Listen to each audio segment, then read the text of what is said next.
Good morning, everybody, and welcome to Auburn Public Theater and our first in this series we like to call our Wellness Series. And we'd like to welcome our host and artistic director of Auburn Public Theater, Angela Didabo. And she will introduce our wonderful guests this morning. And so I'm going to turn it over to you, Angela, and please take it away. Thanks, Carrie. Barbara, it's so nice to have you back at Auburn Public Theater. So nice to be back. I'm so happy to be here. And we're glad to I have love you. Auburn Public Theater. Thank you. How long has it been since your first appearance? Wow, that must have been just like 3 years, probably. No, it's actually a while, going fast. Yeah. 2017. But now we're talking about more important topics than weight. What? What we thought was so important then. You came as part of the Wellness Weekend with Mendez. Yeah, who I still follow on Facebook. She's amazing. Mendez's amazing. Yeah. Wonderful. Yeah. Well, we're so glad to have you here with us this morning. Obviously, these are challenging and uncertain times. And I know that for many years, decades now, I have had the privilege of having access to all that you know. And so I'm just so thrilled to be able to share with the APT viewership what's in your brain about health, wellness, nutrition, managing stress. I mean, we probably need another weekend, 48 hours straight, to just hit the tip of the iceberg. But why don't you introduce yourself to us, Barbara, for those of us us out there who don't know you yet?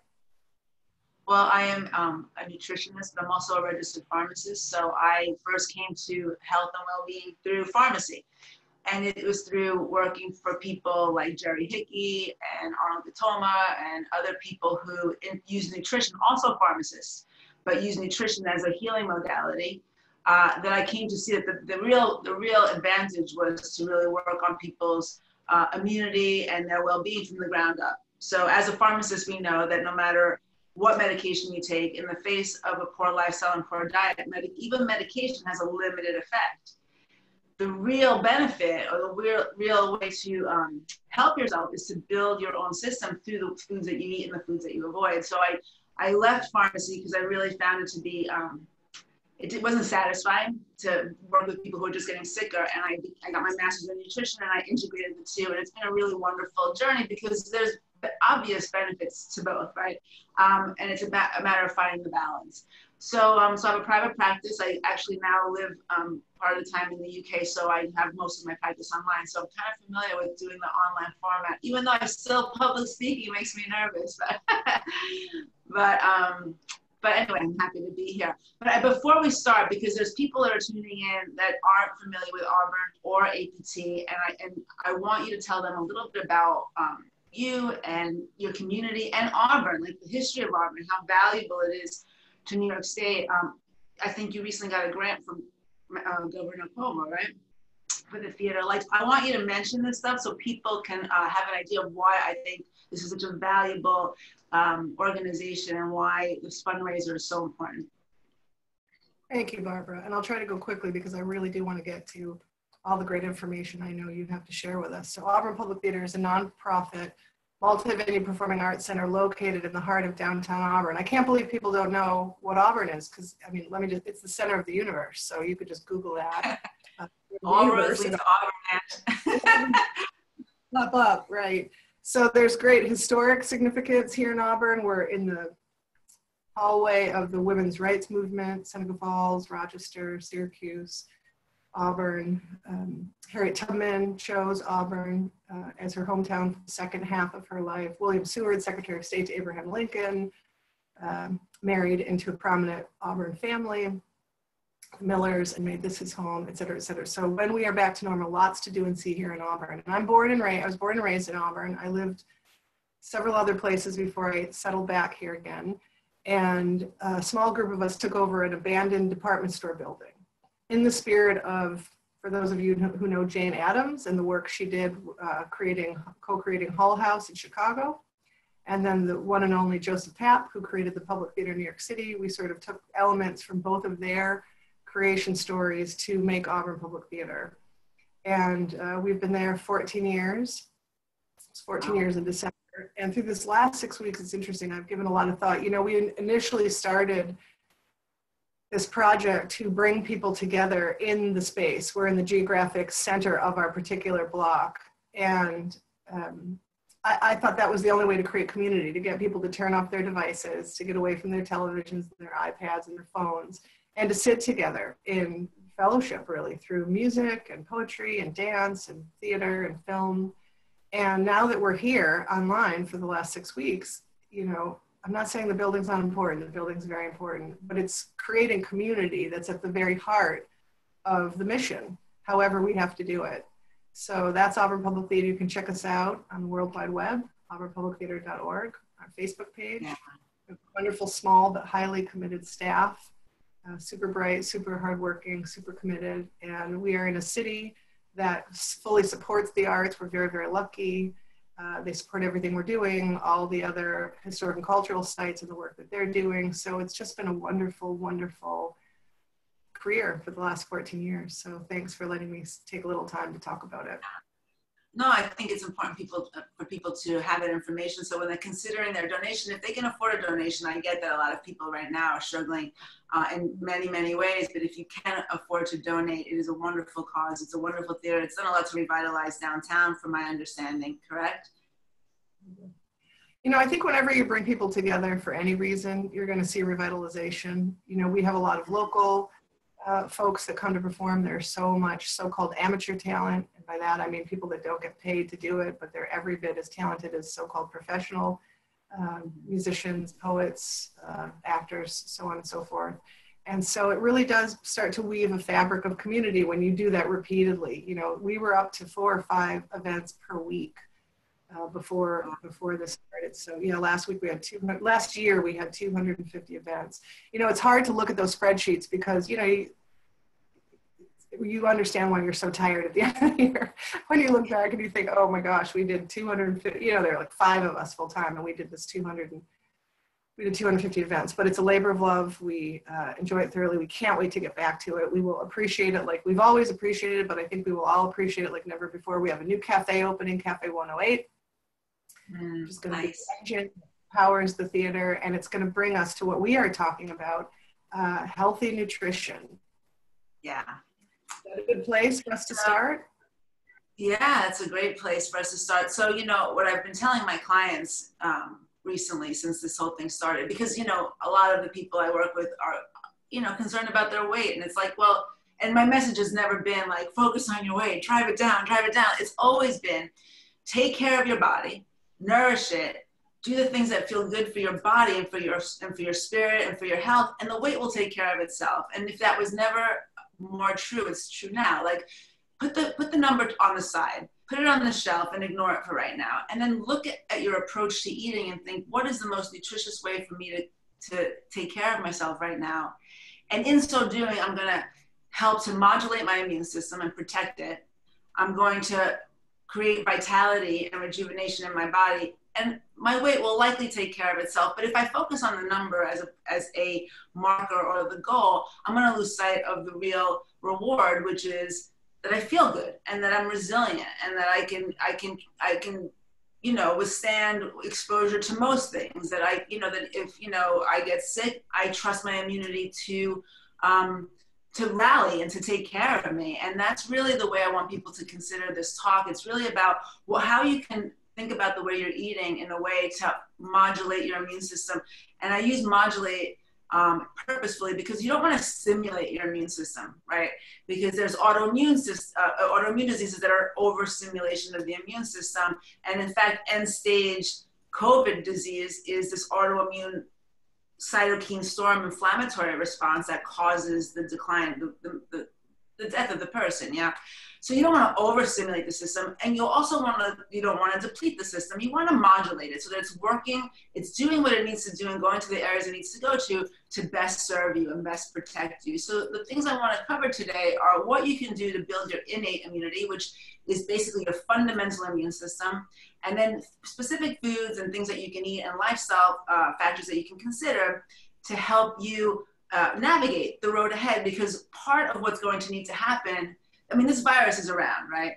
And part of what's going to need to happen is that as we open up our society with our masks and with our gloves and whatever else, we're going to have a level of confidence in our own immunity to go out there. Because even with a mask and gloves, if you're afraid, you're gonna be stuck, you're gonna be trapped, you're gonna have high anxiety, and that is really bad for your immune system too. So you wanna work on your own health and the way you take care of yourself so that you can build that confidence in yourself, that when we start going out there again, you feel that you have a level of armor because you're taking such good care of yourself. So that's really what I'm hoping people get from this today.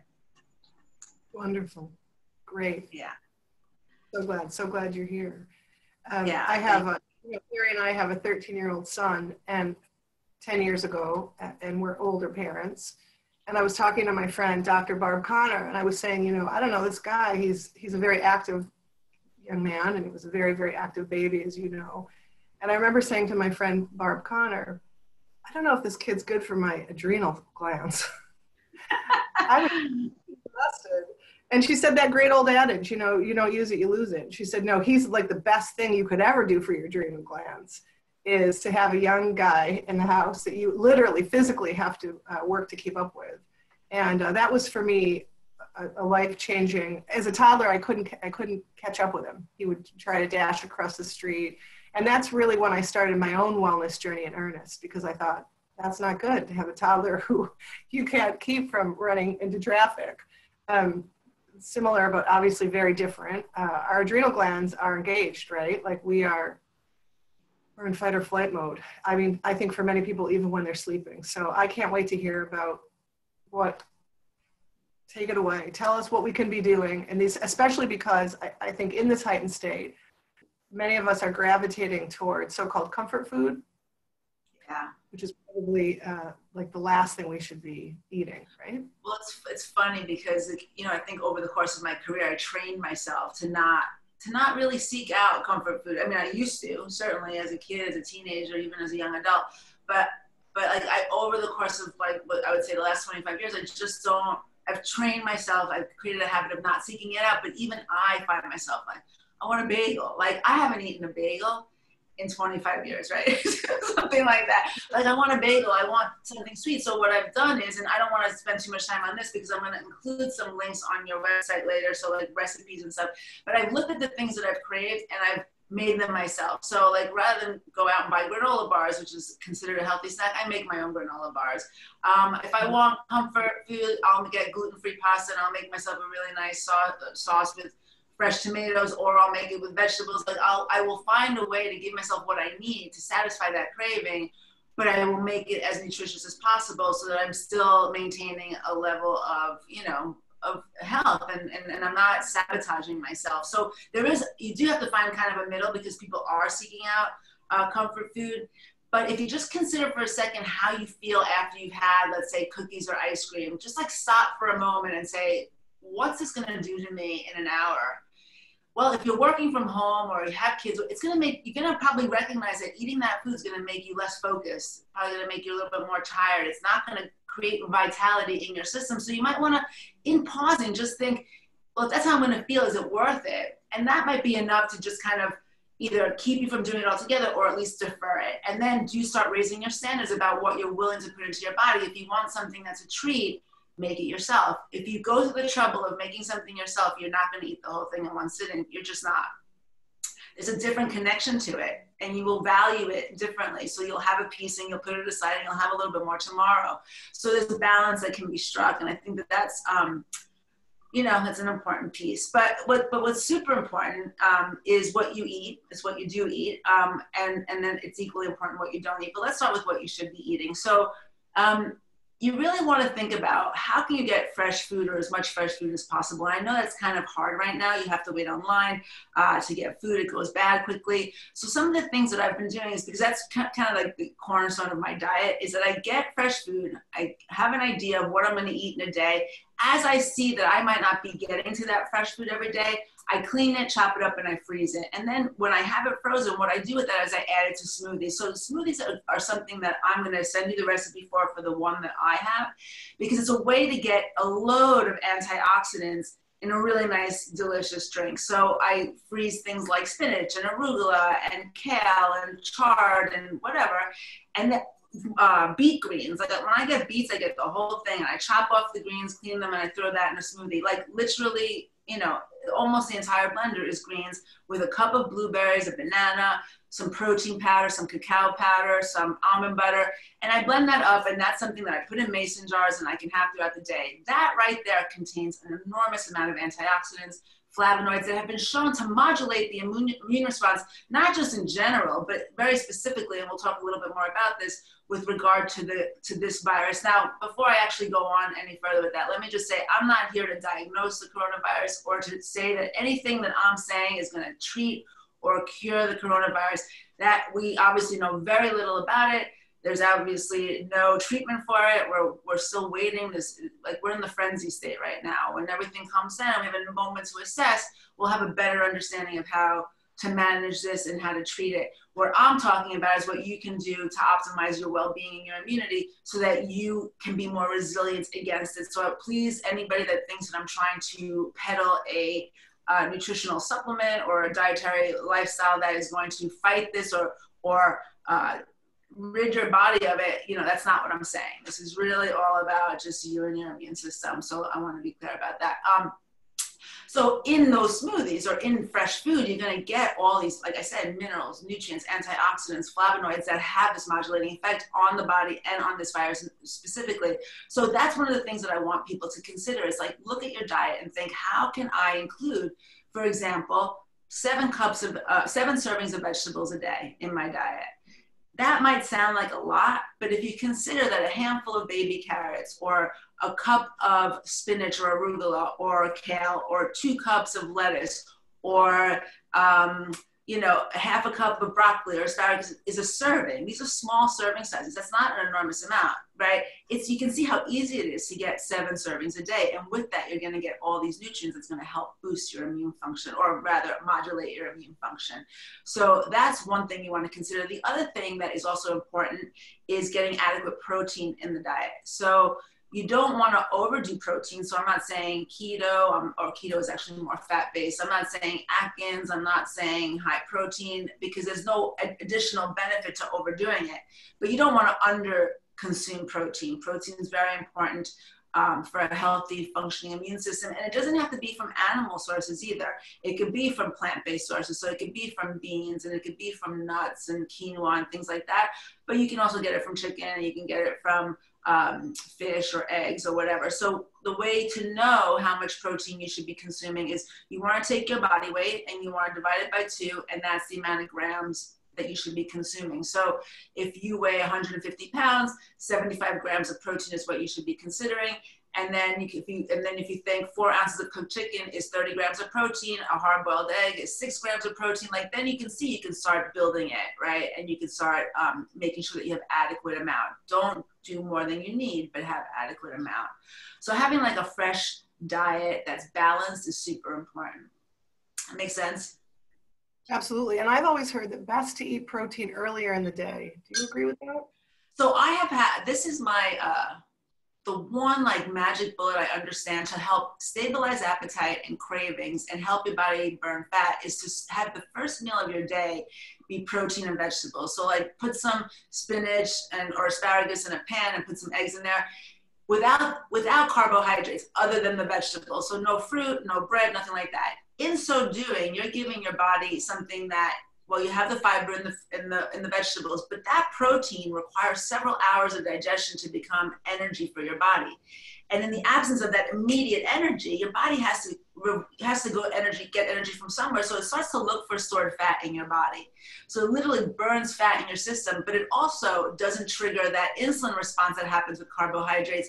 And when you don't trigger a strong insulin response, it can help control appetite and craving. So it is the best way to like help you with energy, stamina, focus, concentration, appetite control, craving control. So that is like one little trick that we can all like adopt easily. Don't forget the vegetables. A lot of my clients are like, I do the 2 eggs. I'm like, you gotta do the vegetables. It's not just the eggs, you know. It's like you're gonna get sick of those eggs anyway. Like make it creative, you know. Throw the vegetables in there. The vegetables give you fiber. They give you those nutrients. They also give your stomach that stretch factor to help you understand that you're satisfied and you're full. You know, without that, those 2 eggs you may not feel hungry, but you don't necessarily feel sated. That fiber crosses that threshold for you so that you feel comfortable. So protein in the morning is a really great way to start the day, for sure. Yeah. Any other questions before I carry on? But I will definitely, I'm sure they will come up. Okay. So one of the things you want to think about, also including in your diet, and we're going to talk a little bit more about this when we get to supplements, is fermented foods. Like not a lot of people like things like sauerkraut and kimchi, unfortunately, but fermented foods are a great source of probiotics.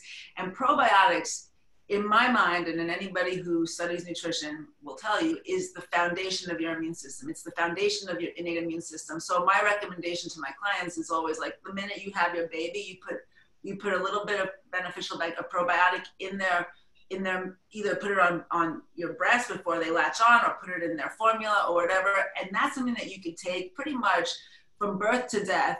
And what that does is it protects your gut flora. And in so doing, it helps to modulate your immune system because your immune system exists in the gastrointestinal tract. It is hand in hand with the gastrointestinal tract. So if you're taking antibiotics, which kill off beneficial bacteria, if you're eating lots of sugar or junk food and you're killing off beneficial bacteria, and you're stressed, antibiotics, like I said, birth control pills, like this, everything, right? Life kills off beneficial bacteria. And if you're not constantly looking to replenish that, you're going to be depleted. And being depleted means that you're not going to be digesting food properly, absorbing nutrients properly, and then over time you're gonna affect your immune function. So probiotics are a great way to just build immunity from the ground up. So fermented foods, if you don't want to take supplements, a lot of people don't like taking pills, don't want, rather get it from food. Fermented foods is the way to go. So like I said, sauerkraut and kimchi are probably the 2 most popular ones. You can do some miso, although miso is kind of strong tasting, so people are not going to just eat tons of it, but it does have offer that benefit. Natto, which is fermented soybeans, which has other benefits for the heart, would be another way to get it. Also doesn't taste very nice. I mean, it's unfortunate, these fermented foods, not everybody has a palate for them, but they are, if you do like them, include them. They're super, super healthy for you. So I would recommend that. And also mushrooms, like mushrooms are great immune modulators as well. So maitake and shiitake mushrooms help prevent cancer and other immune disorders, but very specifically for the COVID virus, what they're saying is that reishi has a modulating effect, reishi mushroom. So you can get reishi in a tea form, you can get it in, you can put it in soups, you can put it in, you can grill it. So the way I get it is I get dried reishi and I throw it in a bag and I stick it in the refrigerator. And when I make food and I chop vegetables, I keep all the things that you would normally throw in the garbage, like the paper on the garlic or whatever, the ends of the carrots. I throw it all in a stock bag and then I make a stock from that. And then you get a lot of minerals from doing that. It's also a great way to maximize your food, right? So I throw reishi in there. So it seeps, the benefit of the reishi seeps right into the stock. And that's another way that you can use that. But I highly recommend making your own stocks. You put stems of herbs in there. It has a really nice fragrant and nutritious quality to it. So that's something that I would definitely do. And then as far as like the other ways that you can use like scraps of food, like I save all the stalks of broccoli and asparagus, everything like that. And then I make green juices with them. As you know, I do that. Anybody that knows me knows I have a green juice every day. So rather than throw these things in the garbage, which most people do, either freeze them and make stock from them or save them, get a few cucumbers and an apple and some ginger and turmeric, all of which we'll talk about and have benefits, throw them in a juicer and you have a drink that has an enormous amount of antioxidant potential. So think about how you can use all these things. Like the stalk of the broccoli has a lot of nutrition. If you don't want to juice it or blend it, you can just peel off the sides of it, which I think I got from your mom. Your mom used to do that. And asparagus too, down to the end. And you can use it, chop it up and throw it in a stir fry. Like use all of it. Yeah. All helpful. You'd always be horrified to see people throw away the ends of their broccoli or what are they doing? It's the best part. You could do soup. Yeah, and you know, and asparagus is expensive. You know, if you get organic asparagus, it's like $9 a bunch. Like, save the bottoms, do something with it. Don't just throw it in the garbage. There's a lot of nutrition in that. You know, they have a lot of glutathione asparagus, which is really good for the liver. So you want to, you know, just maximize all that food, especially right now when it's hard to get fresh food. Always think like, what can I do with this? Let me not throw this in the garbage. You know, let me see if I can find a way to use this. So those are the things that we should be consuming more or less. You know, I'm sure other things will come up, more specific things, but I also want to make mention of the things that we should be avoiding, because it's not just enough to eat well, it's also important to avoid things that are detrimental to our health. So things like processed food, candy, junk food, all of that stuff is pro-inflammatory. And if you understand this in all disease, you understand that inflammation is the precursor to everything. It is what gives rise to every illness in our body. So processed and refined food tends to do that through many physiological functions. So you really want to take a look at what you're consuming and get rid of anything that is highly processed or sugary or refined. Very specifically, anything with high fructose corn syrup. Super detrimental to your health. It bypasses several steps of digestion that are modulating effects that help protect the way sugar impacts your cells. Regular sugar with high fructose corn syrup, it bypasses those regulatory steps and goes right into the cell, creating havoc straight away. So that's something that you really want to avoid. So look in your pantry, take a look at the ingredients of things, avoid things with high fructose corn syrup, with lots of things that you can't pronounce. Try to get the healthiest version of whatever it is that you crave or want, and then certainly if you can make it yourself, that would be ideal. So, you know, it's kind of obvious, we kind of know this, we shouldn't be drinking soda, we shouldn't be drinking diet soda, like all this stuff, terrible for our bones, terrible for our kidneys, terrible for our heart. All, the heart and kidneys are all, you know, lungs and liver, all being affected by this virus right now. So eliminate the obvious things that you have probably been struggling to eliminate all along, but didn't want to give up because you had some attachment to it. Well, now's the time to ask yourself, like, how attached am I to these things in the face of this? I mean, like, this is the wake up call, man. You know, in my mind, like this, on so many levels, this is the wake up call, but like how we take care of ourselves is everything right now. I mean, I think that is, you know, I mean, there are cases that we hear of children getting it and young people that otherwise seemed healthy getting it. So again, there's so much we don't know, but I think a lot of it, when you look at the populations that are most impacted, like the elderly and the otherwise compromised, it's how we take care of ourselves. It's what we've been doing all along to take care of ourselves. So, you know, now's the call, you know, here it is, here's the opportunity, and it's what we're going to do with it, you know, moving ahead. Yeah. Anyway, so any questions, Ange? Not up until this point. So far, so good. Thank you. Okay. All right, no problem. So I want to talk a little bit about the way this virus works. From what I understand, I am not a researcher. I've not done research on this myself. I have been reading what colleagues of mine have been putting out and trying to understand as best I can how it impacts our bodies, what we can do nutritionally to prevent getting super sick or getting sick at all. So I'm gonna explain what a little, you know, my fundamental understanding of it. So basically we have these enzymes that live on the cells of our heart, our lungs, our liver, and they're called ACE2 enzymes, okay? This is the entry point. This enzyme in and of itself has protective properties. It can help manage, you know, the proper beating of our heart and protect us, you know, from having high blood pressure. They're essential enzymes. But when the virus attaches to this specific enzyme, it exhausts the enzyme. And so that enzyme is no longer available to us in these protective ways, right? So it latches on. So one of the ways that we want to enhance the activity of this ACE2 enzyme is through food and through exercise. So what we know that there are certain things that we can do to help this ACE enzyme survive and thrive in the face of this virus, so that this virus can't totally exhaust it and then start depleting the organs where this enzyme lives. So one of the things that they said is exercise has a strong ACE2 enhancement.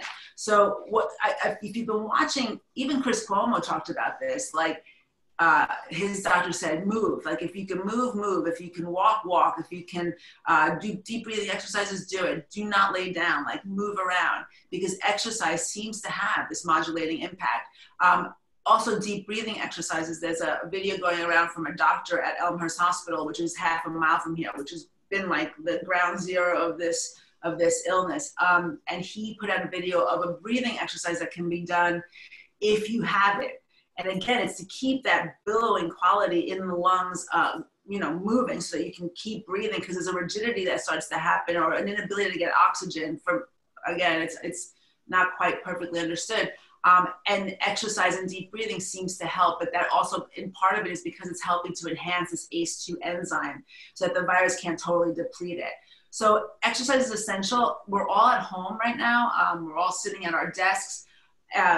What I've started to do is I build in 15, 20-minute breaks that I take. I get up and I do a 15-minute arm video or a 20-minute cardio video or whatever. Like I'm building an exercise throughout points in the day, not just because I need movement and sitting down all day long is so bad for you, but because it also helps protect your immune function. So don't just sit around, get up and moving. If you live in an area that you can take a walk, absolutely go and take a walk. Like get out in nature as much as possible. That's all really, really important. The other thing that helps with ACE2 enhancement would be vitamin D. So there's a little controversy about how much vitamin D might be useful or beneficial. If you already have a vitamin D supplement, then I would just continue with the amount that you're on.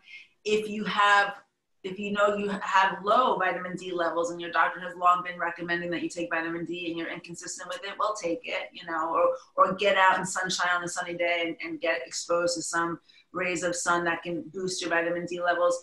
But what you don't want to do is like start taking loads, like 10,000 milligrams a day in the hope that that alone is going to do it, because you can overdo these nutrients. So a normal amount, according to blood tests, like ideally, most people have had their vitamin D tested at some point. So, based on that, you want to have some supplemental vitamin D, but don't go nuts overdoing it, okay?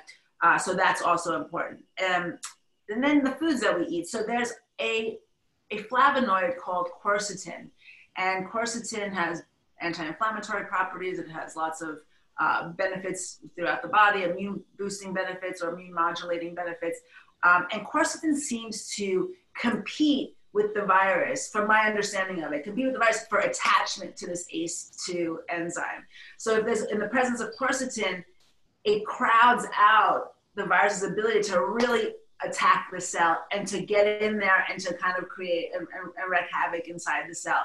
So quercetin is available in supplemental form, but that's not what I'm going to recommend to you. What I'm going to recommend instead is that you start eating foods that contain quercetin or quercetin-rich foods. So dark green leafy vegetables. So again, like get those beet greens, get that kale, the chard, whatever, and eat what you can. If you see you're not going to get to all of it, freeze it, throw it into a smoothie. Broccoli is a great source of quercetin. So eat it, use the stalks for things that you can, you can put that, like I said, in a green juice, or you can even chop it up small and put it in a smoothie. One tip on the smoothie, if you just put lots of kale and broccoli or whatever in a smoothie with blueberries and banana and you drink it right away, all you will taste is the sulfur of that vegetable and you will hate that suggestion. So make it, put it in mason jars, put it in the refrigerator for about 20 minutes, half an hour. And what you'll find is that the sulfur taste it's diminished, and then the fruit flavors become more prominent, and then it becomes like a really nice thing to drink instead of something that tastes more medicinal or whatever. So just that suggestion when you make a smoothie. Red onions is also a really good source of quercetin. So red onions in a salad, obviously raw is going to be better. It's going to have more bioavailable quercetin than things that you cook. Peppers, so I would say red, orange, and yellow peppers rather than green peppers. They have a lot of other nutrients too, carotenoids, things like that are beneficial. Green peppers tend to be more pro-inflammatory. The red, yellow, and orange ones are better.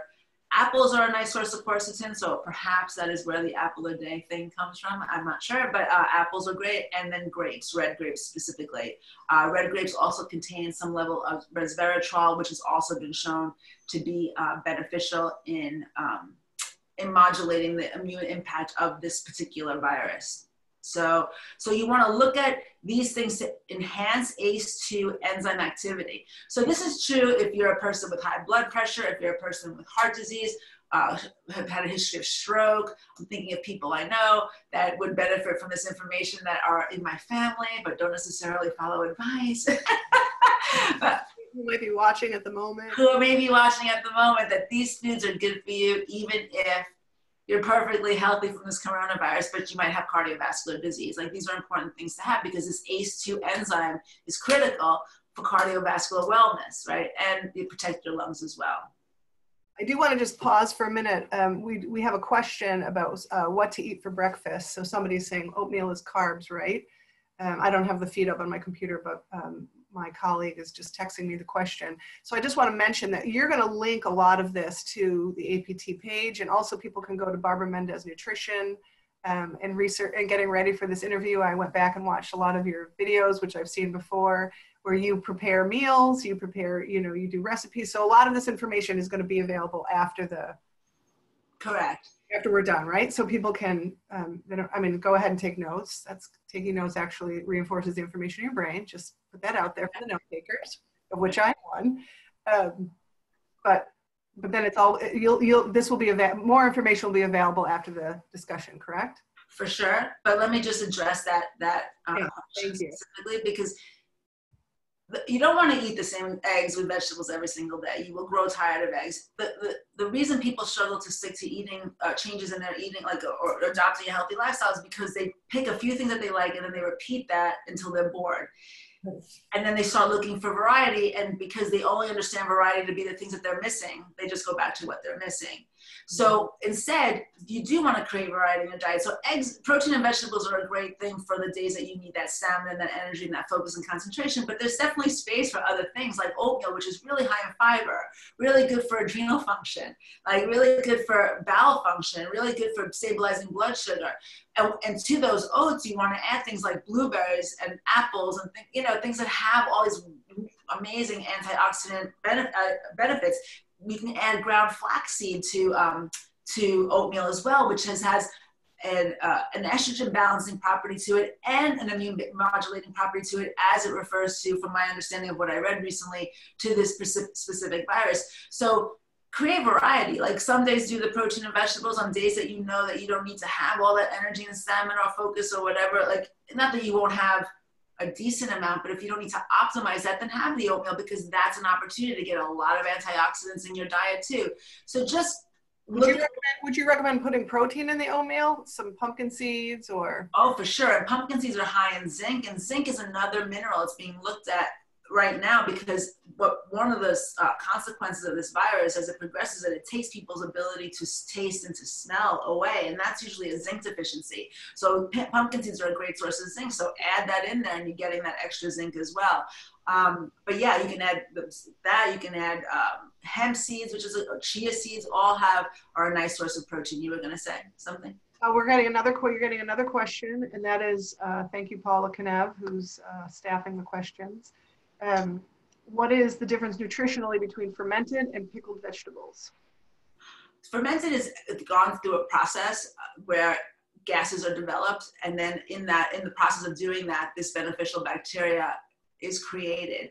Pickled is not fermented. It's just they put vinegar, they put herbs, they put dill, whatever, and it gives it flavor. But the fermented actually generates this bacteria that has beneficial properties. So it's not the same. Not the same. So my children love pickles, and I always have healthy pickles on hand. But if I want them to have the probiotic factor, I have to get in the sauerkraut or the kimchi or the. But you can get fermented pickles. They're out there. You have to just buy them. Yeah. And there's ways to make them, and there's people out there doing that. Oh, perfect. Good. Thanks. I didn't know that. Yeah. You can also make your own sauerkraut. It's not that hard to do. So, but I could do a little search later and find a YouTube video and connect it. But yeah, so there's ways to doing both if you prefer pickles. My son craves raw red onion. Absolutely craves it. And I don't like raw onion. So I do not share that pleasure with him, but he just will have it on just about everything. Now I just feel like poor kid, he's just about to get one raw red onion a day for the rest of his life. As long as he lives here, I'll be like throwing red onion in his raw red onion in his cereal. Hey, you said raw red onion, kid. I love that kid. Yeah. He's like, your kids are like two of my favorite kids. Heschel is just a personality, man. I just love him to bits. He is so great. I want to share a really quick question. I don't want to take too much time, but I made lasagna, comfort food, toward the beginning of all of this. And I made lots of extra, cut it up, you know, froze it in pieces, so on and so forth. And the next day there was a little bit left in the pan, and I heated it up and I gave it to Heshi and John for dinner the next night. And they weren't that enthusiastic because, you know, lasagna hits the spot, especially the way we eat. You know, you could go like a year without. So I'm talking to him about, you know, we really should have waited. I should have served it like a week later. I think people would have been more interested. And he's completely zoning me out. And I have this practice with him where I say, now, Heshi, what did I just say? Just to check for learning comprehension. And he turned to me and he said, you know, sort of blank stare. And he said, basically, you over lasagnaed the entire family. Oh my God, he's so funny. I've never heard lasagna as a verb before. Only Heshi. Oh my God, he's so funny. What was it he said about his hair? Because he has long hair. If anybody doesn't know Heshi, he has like shaggy long hair. He's the best kid. So what did he say? Because you're always after him to cut his hair. Oh, I'm drawing a blank. Didn't he say something like, it's my hair? Oh, so I was taking him to get a haircut, and he was protested for years. And one day I decided to look into the struggle. And I said, what is it? Every time we go to get a haircut, there's a battle. What's up, bud? He was in the back seat, so he was little still. And he said, you know, Mom, it's my hair and I want it. And I thought, he's very precise, unlike his mother. He gets that from his dad's side. He's very precise. And I thought, it's his hair and he wants it. I mean, it's sort of airtight logic, right? Yeah. I said, okay, we turned around. That was it. He's had long hair. How old is he now? 13. 13. I was going to say 12, 13. He's so cute. I like the raw onion. I'm psyched to hear that. And he prefers it to the other onions. It's so good to know. Yeah, so cute. Yeah. My kids are good eaters. I'm very lucky. They have diverse palates, so that makes it much easier. And I just want to go back to something you said about vegetables in the smoothie. I have forever put spinach in my children's smoothies. And now they like spinach. They like it raw. They like it cooked, but they don't taste it. And I think a lot of kids with all those other ingredients, right? Like that's a great place to stick at least one serving of vegetables. Yeah, and if you put blueberries, the purple covers the green, and they can't even see the color. Even better. Yeah. Also, I always recommend it to people, and people say to me, my kid won't like it. I'm like, just put blueberries in there. If they don't see the green, they won't even notice it. Also, I just want to say, because I didn't say at the beginning, if there's anything here, if you have a compromised immune function, if there's anything about your health that requires medical attention, before you change anything, discuss it with your doctor. Like, not everybody should be taking probiotics.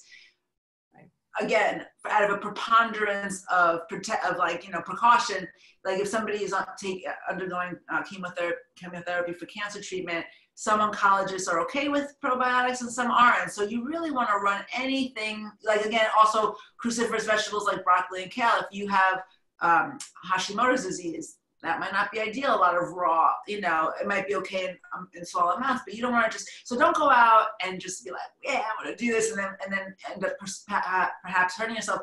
Run everything that I'm saying that sounds interesting to you that you'd like to adopt by your healthcare practitioner to get the right approach for your body. One more. We have another question. I don't know if do you want to take the question? Oh yeah, I love it. Yeah. So, I'm not the technology wizard of the Auburn Public Theater community. About me, so my beloved colleague Paula Kanev is texting me questions because I cannot figure out how to get the feed at the same time. I'm just thrilled that we got this far. This is so great. Carrie convinced me. I was up until last night. I was trying to crash his house to do it in front of his house. Very serious about the social distancing. He's like, Angela, I have faith in you. Somebody wants to know, should we limit or reduce dairy during this period of COVID-19? Eliminate or reduce dairy. So anybody that knows me knows that I have 3 things that I'm always recommending people avoid as much as possible. And it's wheat, dairy, and sugar. Those 3 things for many reasons, can weaken immune response. So dairy, let's take just dairy because that's the question. There's a lot of hormones in dairy. There's a lot of antibiotics in dairy. Even if you're getting organic, it's very difficult to digest dairy. I won't get into the whole mechanism, but digestion of dairy largely happens in the small intestine. We, at a certain point, or perhaps even beginning stages of our life, depending on genetic makeup, we might lack the enzymes to digest dairy properly. And then when that happens, we create larger molecules of dairy pass through into the lower small intestine, creating an inflammatory response. Again, in the gut is where a lot of our immune system resides, in the gut. So now we have inflammation in the gut that might be imbalanced from beneficial bacteria. And then that combination is going to weaken immune response. Anybody that has mucus or phlegm, and that's a regular problem for them. Like, and I've said this to most of my clients, and any of my clients that are listening that can corroborate this, that I said it to you and you found that it worked, please type a note. I have clients that have said, yeah, I have this postnasal drip, but it's nothing. Oh yeah, I always wake up congested, but nothing, it's nothing. Or yeah, no, I'm always congested, and I'll say, just give up dairy, just stop for 2 weeks, just see. And inevitably they're like, oh my God, that made all the difference. So certain things are hard for the body to digest and process. Of course, everything in moderation is true. That said, having something that's not great for your system every day isn't moderation. And everybody's different understanding of what moderation is. So to me, if you're going to eat a pro-inflammatory food like wheat, dairy, or sugar, do it every 4th day so that there's never an opportunity to mount an immune response against it, right? Because that's what's going to happen over time. Is your body's going to recognize this. I'm not digesting this well. This seems like not right for my body, and it's going to create an immune response. If you do it every 4th day, you're not allowing the body to constantly be engaged. You're giving it a rest in between those times. So some people, like if you like a little goat cheese, have it, but have it every 4th day. But yeah, reduce or eliminate the dairy right now, and also the wheat and the sugar.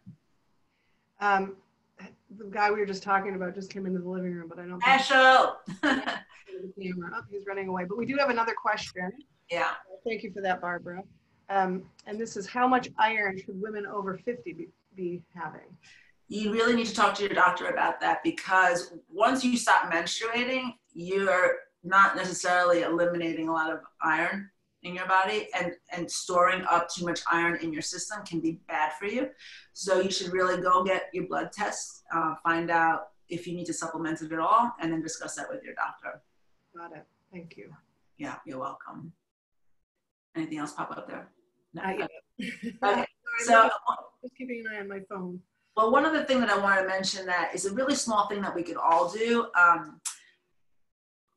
is another thing that helps to enhance this ACE2 enzyme activity, is the usage of sage as a tea. So I've always recommended sage to my clients that have like lung congestion, because it's a way of cleaning out the lungs. It has a benefit of cleaning out the lungs. So one of the teas that I have them make is have a quart of water, simmer it with sliced fresh ginger in there, right? About 20 minutes. Cover it, let it cool down, add some lemon juice to it, and then add some sage to it. Mm-hmm. That tonic is going to suppress viral activity, because the ginger helps suppress viral activity. The flavonoids in the lemon also suppress viral activity and help with bile stimulation, which you had asked me about yesterday. And then the sage opens up the lungs, and sage specifically has been shown to have this ACE2 enhancement property. So that's a really simple thing that everybody can make right now today. Like, get some fresh ginger if you can get it. If not, use powdered ginger. Simmer it in water, lemon juice, and sage. Grow sage in your garden, or order sage, see if you can get it. And that would be a great tonic to drink. And you can make that your morning drink moving ahead, right? So when you can get all these ingredients, if you can't get them now, make that your morning beverage, and you will see like that's going to go a long way towards helping protect your whole system, because it's going to help with bowel function, liver health, and lung health. We're getting a question from Peter Didabo in New Jersey. Hey, Pete. So who's now vegan, Barbara. Oh, is he really? Whole family's gone vegan. Wow. Except Eloise. And he's asking, sage in what form? Oh, it's Erica using Peter's phone. Hi, Erica. Okay, hey, Erica. He's asking, sage in what form? Fresh sage, if you can get it. So from the grocery store, or if you grow it, or? Yeah. So if nobody under the connection here, Angela is my former, well, She was my former sister-in-law. She's now my soul sister, but I was married to her brother for many years. Yes, and I'm forever. So we're all in the family here. Glad you're watching All in the Family. Yeah, and Eric is our other sister-in-law. Forever sister, exactly. Yeah. So, sorry? So sage tea sounds delicious. Yeah, it's a really nice way to start the day, like I said, and it'll have all those other benefits as well. So, like I said, just as lifestyle factors again, other little things that you can do, and then I want to finish up with supplements. So besides the exercise and the deep breathing exercise, you know, everybody's making a big deal about washing your hands, and you have to do that. That's absolutely essential. But one little thing that kind of is overlooked is keeping your nails short. People, like a lot of people like to have extensions or keep their nails long, but your nails, especially if you put glue on them to keep them long, they attract a lot of bacteria and pathogens, so they trap things. And it's so much easier to get sick when you have long nails. They actually did a study years ago in a neonatal ICU ward, and they found that by having the nurses cut off their nails, children live longer, like children survived. Yeah, so there was a connection with nurses with long nails and these children picking up things that they couldn't fight off. So keep your nails sharp because they're less likely to pick stuff up. Another thing you can do, which is amazing, if you're going out now or once we start engaging out in the world again, when you come home, gargle with some warm salt water because the virus goes into the throat and the nasal passages, right, first. If you can reduce the amount of virus that's in your system right on the surface, that's gonna have a benefit down the line, right? So gargle with warm salt water, and if you have a neti pot, get in the habit every time you come home, neti pot, then gargle, and that will flush out anything that's kind of sitting in there before it kind of latches on. And again, viral load here is super important. So there's the virus, but if you're only slightly exposed to it, you may not get it at all, or you might get a very light reaction to it. But if you're exposed to a lot of the virus, like you have, it's everywhere, then you're going to get a bigger reaction. So kind of flushing out your system when you come in the house, just as a precaution, is a great way to kind of get a lot of that out of your system. So neti pot and gargle, and then taking breaks in the day. And then this is just for stress and mental health. Don't watch the news. I call my parents and, sometimes they're in a good place and I'm not, sometimes I'm in a good place and they're not. But the inevitable, common denominator is that we've all either just come off the news, or it's something news related. My mom's like, oh my God, they're saying the second wave is going to be even more devastating than the first. I said, okay, even the Washington Post can put sensationalist news out there. Yes, it's possible. That might be true. But don't you think we'll have learned something from this experience? So when the second wave comes, we'll have more medicine available, more beds available. We will be better prepared next time than we were this time. So maybe that's true, but also don't go crazy thinking about it, because we're going to learn from this and we're going to apply it if this comes around again. And the more we better take care of ourselves, the less likely we're going to need to, need those things. We're going to need, so. We'll keep saying build back better. I love it. Build back better. Barb, I have 3 questions. We're coming up to the end. Okay. Should I just run my questions? These are viewers, and then you can take them in the order that you like. So this one said, I'll give you the 3 questions, then you can decide. How to answer them. One says, what about alternative sugars like coconut sugar, for example? Another question is, hang on. This is from my dear friend who shall go nameless. She says, speaking about liver function, what about alcohol? And then she says, note, I do not really want to know the answer to that question. Okay. And then another dear friend says, oh, I can't find her question. She wanted to know about thyroid. All right, so let's do the coconut sugar first. So I use date sugar and coconut sugar when I make stuff, because they have less of a insulin response. So they're not as concentrated in their sugar. They're not as refined in their sugar. So they don't have that same huge insulin response that can be destabilizing to your metabolism. So they're subtler in their sweetness. They have more nutrition, whereas white sugar is stripped of nutrition. So they are definitely better. But that being said, any kind of sweetener, too much of it is not good for you. It's a pro-inflammatory, but they're definitely better than white sugar. Got it. As far as alcohol is concerned, there is a benefit of the resveratrol in red wine, but let me just let everybody know right now, okay, that when that study came out about the benefits of red wine, they're talking about like at most 5 ounces. So 5 ounces is what I like to tell my clients is 5 ounces is what you get in a restaurant, and you're like, I'm paying $20 for this. You know, it's a little bit. Beyond that, there is no benefit. Too much alcohol is actually very dehydrating. It pulls nutrients out of the cells. It's hard on the liver. It affects metabolic processes and detoxification pathways. So too much alcohol is not helpful. And anyway, the deep breathing is going to cause the relaxation that you would have otherwise got from your glass of wine, right? Deep breath, yeah. And the same with smoking. Like half the thing with smoking that people think, oh, it relaxes me. It's like think about inhaling a cigarette. You're taking a deep breath. Of course you relax. You know what I mean? It's not the cigarette. It's not the cigarette. It's the deep inhalation. Yeah. The last question was anything nutritionally for a goiter on the thyroid? That's a really tough thing. That is, I mean, it's almost easier to treat an underactive thyroid than an overactive thyroid, and that really just needs to be discussed with a healthcare professional. That's a very tough subject.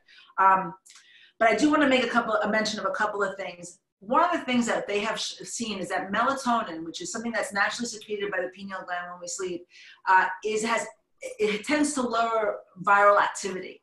So the more we secrete melatonin at night, the more it enhances our ability to fight a virus, yeah?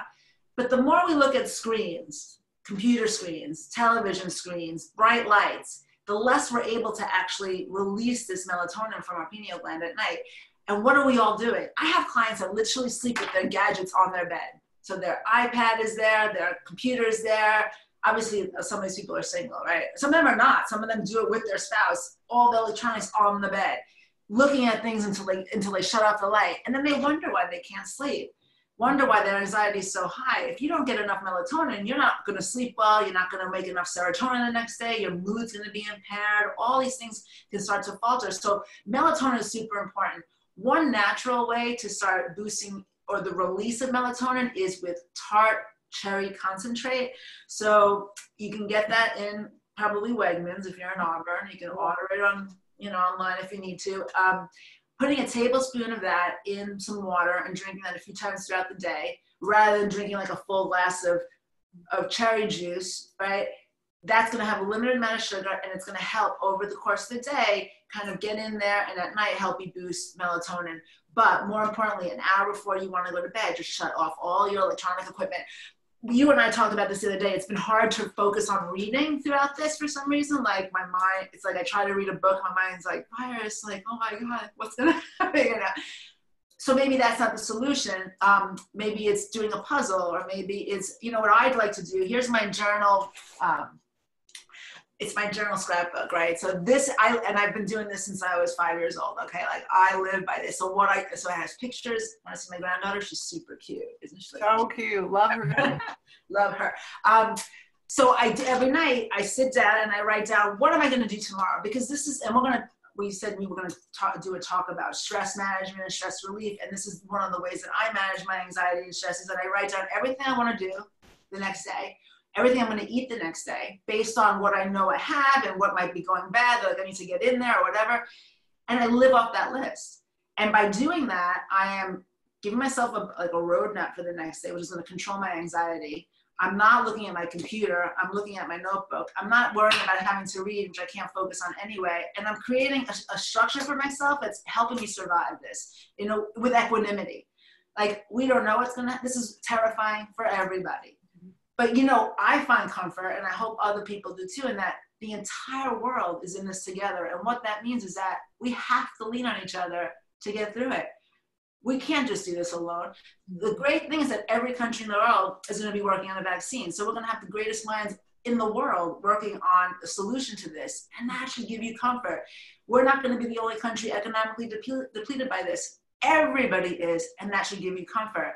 We're not going to be the only ones that's going to suffer. We're all suffering, and we're all going to improve together. So if this has taught me, it's not taught me anything. It's underscored and highlighted that we are all interconnected, and that the only way to do anything in this world is to help each other out. And if you try to do it, every man for himself, you're not going to win. you're going to just fight and you're going to struggle in the fight, but you're not going to really get anywhere. So just like, you know, and that's one way to do it, is like to keep your stress down, try to stay hopeful, stay in the presence of love and light, and try to do the things that make you feel good. And then that radiates out and that gives people comfort. And that's what we need to give each other right now.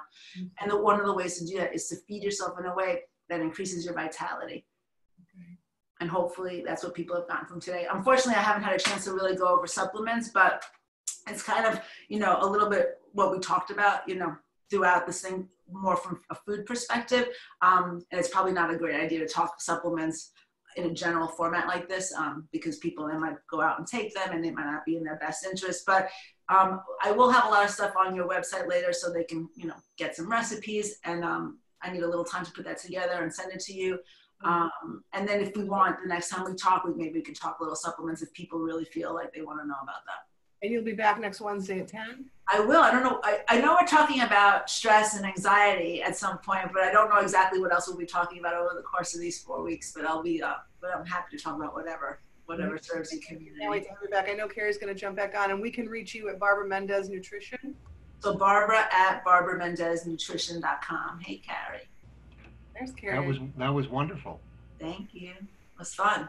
Any takeaways for you, Carrie Idell?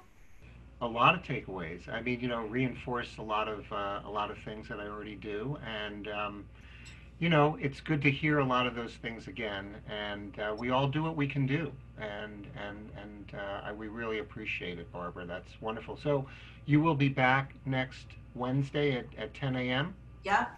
Same bat time, same bat channel. Correct. Okay, and you'll be discussing maybe some more about supplements. We can talk supplements. We could do the stress management one next week if you want. Well, Angela and I haven't decided on a schedule, but I'm sure we'll all promote it. I will put a blast out there. So. Yeah, we always work pretty improvisationally at Auburn Public Theater, as you know, Carrie Idell, but we are super duper improvisational. So, that's right. Well, thank you. I'm sorry. I missed it. I'm sorry.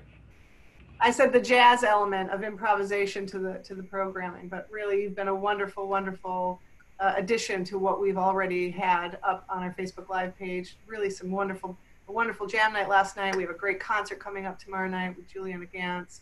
We have Dave Tobin and Maria DeMitchell. Oh, I'm turning into Carrie Idell. We have Dave Tobin and Maria DeMitchell on Saturday night reading The Lover, Harold Pinter, doing what we can to keep community going. Yeah, wonderful. You had Denise Ponder. She was great. Oh, Danielle, isn't she? Danielle? Oh, sorry. I thought her name was. Yeah. She's an attorney, Barb. She was an attorney until 2 years ago. Yeah. Wow. Amazing voice. And I'm sure she was a wonderful attorney. I'm so thrilled she's now a full-time musician. Yeah. That's great. Yeah. Wonderful. Okay. Well, thank you guys. It was a pleasure. I hope it was beneficial for you guys, and hi to all my people out there that are tuning in. I'm going to go give Heshy some raw onions for breakfast. Thank you, Barbara. You're welcome. Bye, guys. Thanks, Barb. Thanks, Paul.